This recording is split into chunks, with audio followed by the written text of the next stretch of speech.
जो आप बोल रहे हैं और जो आप पहले से भी कह रहे हैं, जब 2024 के इलेक्शन हुए कि शाम को 4 बजे, मुझे भी याद है, मैं भी देखता था, करीबन 4 से 7 बजे तक, दोपहर के 4 साढ़े 4 बजे से, जब वोटिंग कम होनी चाहिए, सडनली बहुत हाइक हो जाता था और काफी देर तक चलता था वो वोटर, बहुत बहुत टर्नआउट बढ़ जाता था, टर्नआउट सडनली बढ़ जाता था। लगता था कि पूरे दिन का टर्नआउट देख रहे हैं, वो स्टेबलाइज हो रहा है, और सडनली एक जबरदस्त 4 से 4:30 से आप 7 बजे तक ले लीजिए, जबरदस्त इंक्रीज आता था टर्नआउट में।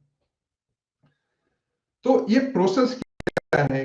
क्या वो एक्चुअली फर्जी लोगों को लेके आते हैं, फिर वो फर्जी लोग प्रेस करते हैं वोटर मशीन पे, और एक बार जब उन्होंने प्रेस कर दिया तो सब ठीक चलता है? अगर वो फर्जी लोग आते हैं तो वोटिंग मशीन पे जाने से पहले वोटर लिस्ट में उनका नाम वाम तो चेक होता होगा ना, तो वो वोटर लिस्ट ही गलत है, तो वो गलत वोटर लिस्ट बनाते हैं और फिर फर्जी लोग लेके आते हैं। ये प्रोसेस है। कर क्या ये प्रोसेस है कि वोटिंग मशीन तो एकदम ठीक है, लेकिन वोटिंग मशीन ही निकाल दी जाती है, या जो एग्रीगेशन होती है उस लेवल पे ये धांधली होती है? तो ये होता कहां है इसका? क्योंकि नहीं, चुनाव ये जो आयोग भी मुझे शाम का डिटेल्स समय नहीं दे है, रहा, तो ये मुश्किल है शाम का समझना, जहां समय, तक आपको पता है बता दीजिए। शाम का समय जो है वो, चूंकि हमारा, हमने एज ए ग्राउंड रिपोर्टर हमने कवर किया है, शाम के समय जो वोटर एकाएक बढ़ जाते हैं, वो फर्जी वोटर नहीं होते, वो जेन्युइन वोटर होते हैं। क्योंकि लोग सेकेंड हाफ तक जो जाते हैं कि अच्छा जाएंगे जाएंगे। हाँ, उसमें कार्यकर्ता की बड़ी भूमिका होती है। कार्यकर्ता अपने वोटर को निकालता है, लॉरी पर भरकर, जीप में ले जाकर, तो अपने वोटर को निकालकर पुश करता है, ताकि शाम तक मान लिया कि 4 बजे तक वोटिंग हुआ 27% या 28%, तो मेरे वोटर नहीं निकले, तो कार्यकर्ता को जो अपना मंडल है, वार्ड है, उसको पता होता है कि कौन हमारा वोटर है, और वो निकालता है। बकायदा गाड़ी जाती है, ये मैंने कवर किया हुआ है, गाड़ी जाती है, और ये कोई गलत नहीं है, अपने वोटर को ले जाती है, चुनाव में वहां वो पहुंचाती है, और वहां वही मिलान होता है, सब होता है। 5:30 बजे तक जिनका चुनाव बूथ में एंट्री हो जाता है, जितनी बड़ी संख्या है वो देख लेते हैं, 5:30 6 बजे तक भी मान लीजिए, जिनका एंट्री हो जाता है, वो जब तक रहेंगे, रात के 11 बजे तक अगर वो नहीं खत्म होते तब तक वोटिंग होगी।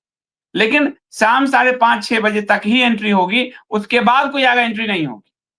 और वो जो एंट्री होगी, 9 बजे तक वोटिंग चलेगी मान लिया, उसके बाद वो डाटा कंपाइल होता है बूथ वाइज, और वहां भेज दिया जाता है। रात के 11 12 बजे तक जो है आपको, जो मान लिया दिल्ली है, मान लिया दिल्ली मैंने कवर किया, तो दिल्ली का जो चुनाव आयुक्त है, वो डाटा हमें उपलब्ध करा देता है, मीडिया को।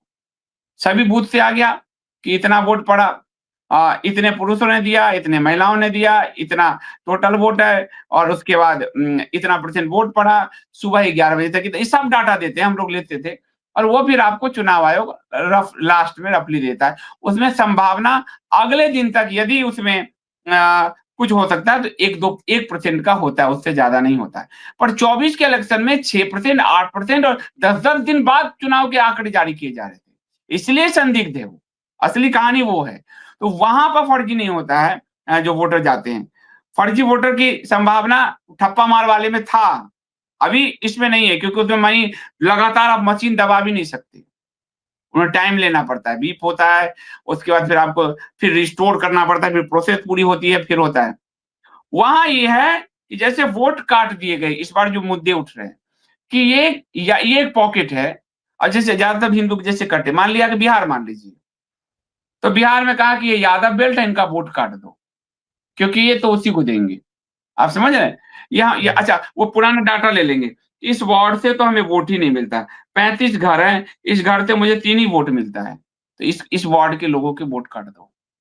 तो वो प्रोसेस चल रही है, जो गहन पुनरीक्षण अभियान चल रहा है बिहार का, जिसको SIR कहा जाता है, वो वोट काटने का तरीका चल रहा है। 65 लाख ऑलरेडी टोटल वोटर में से करीब 25 लाख वोटर कम है बिहार में, फिर 65 लाख आप काट रहे हो, तो ये संदेह पैदा करता है। दूसरा, चुनाव आयोग को ये कहना है कि एक व्यक्ति अलग अलग राज्य में है, अब हम उसका पॉइंट ऑफ व्यू भी समझते हैं। एक व्यक्ति अलग अलग राज्य में है, उसके बाद दो दो वोटर कार्ड है, मान लेते हैं, सही बात है।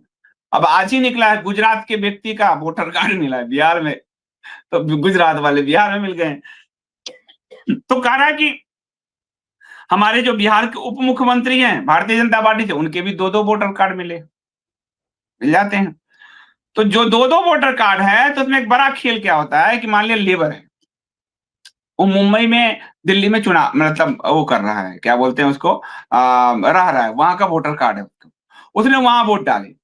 अब जो जिस पार्टी का वो वोटर है यहाँ बिहार में, वो भी उसके लिए गाड़ी की व्यवस्था करता है, ट्रेन का टिकट भेजता है, पूरा ट्रेन लद के जाता है। तो वो उसने महाराष्ट्र में भी एक वोट डाले और उसने बिहार में भी एक वोट डाले, जबकि अधिकार है एक जगह ही वोट देने का, 2 जगह आप वोट नहीं कर सकते हो। तो ये पूरे पॉलिटिकल पार्टी करती है। चुनाव आयोग का ये कहना है पक्ष कि हम उसी को ठीक कर रहे हैं कि एक व्यक्ति में के पास कई-कई जो है आपको वो वोटर आई कार्ड है। अब ये चुनाव आयोग का पक्ष है। अब हम चलते हैं वाराणसी में। तो वाराणसी में एक महिला के 4 वोटर कार्ड मिले। चारों पर जो चुनाव का जो एपिक नंबर बोलते हैं, चारों अलग है, चारों अलग-अलग हैं। यानी वो महिला चाहे तो 4 वोट कर सकती है, किया होगा। और नरेंद्र मोदी जी के क्षेत्र से।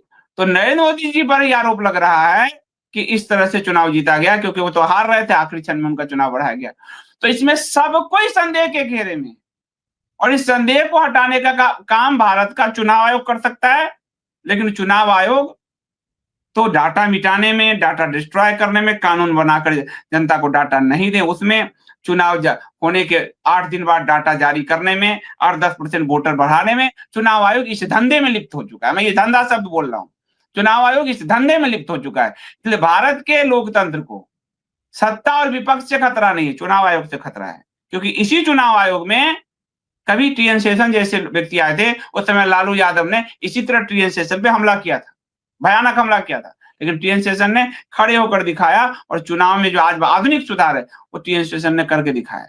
लेकिन जब चुनाव आयोग रीढ़ विहीन होगा, और चुनाव आयोग को जब प्रधानमंत्री और गृह मंत्री चुनेंगे तो रीढ़ विहीन ही होगा। इसलिए चुनाव आयोग को चुनने की प्रक्रिया में सुधार की जरूरत है, जिसमें सिर्फ आपको विपक्ष का नेता और प्रधानमंत्री और एक उनका मंत्री यानी गृह मंत्री भी है, वो है। इसमें सुप्रीम कोर्ट को भी जो थे उनको भी हटाया गया। तो क्या वजह है कि सत्ता पक्ष कानून के द्वारा पहले चुनाव आयोग की प्रक्रिया को डिस्ट्रॉय करता है, फिर चुनाव आयोग डाटा आम जनता को नहीं दे सकती, उस पूरे अधिनियम से बदलता है, उसको अध्यादेश लाकर उस अधिनियम को बदलता है। फिर चुनाव आयोग डाटा 15 दिन में नष्ट कर दी जो है उसके लिए पूरी तैयारी कराता है, और फिर जब चुनाव आयोग पर आरोप लगते हैं तो संबित पात्रा को बोलने के लिए खड़ा कर देता है। तो फिर तब सत्ता पक्ष की ओर, अब सत्ता पक्ष की ओर तोप घूम जाता है कि सत्ता पक्ष कहीं ना कहीं चुनाव आयोग के साथ गठजोड़ किए हुए है। और ये आरोप जब विपक्ष में नरेंद्र मोदी थे तो कांग्रेस के लिए और चुनाव आयोग के गठजोड़ के आरोप नरेंद्र मोदी और भाजपा लगाते थे।